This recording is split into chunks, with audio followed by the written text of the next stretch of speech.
എടി ഒരു ഒറ്റ ചവിട്ടാന്നാലുണ്ടല്ലോ വേണ്ട ചിട്ടാ ഇളകിയല്ലേ ആ പോവാ ഇളകിയത് എന്റെ അപ്പനാണ്.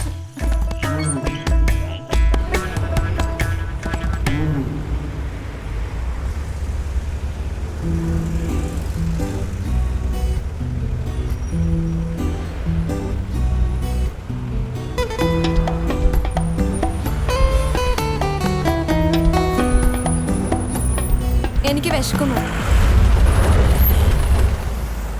പാട്ടിന്റെയും കുത്തിന്റെ ഇടയ്ക്ക് എനിക്കൊന്നും കഴിക്കാൻ പറ്റിയില്ല. എനിക്ക് ഫുഡ് വേണം.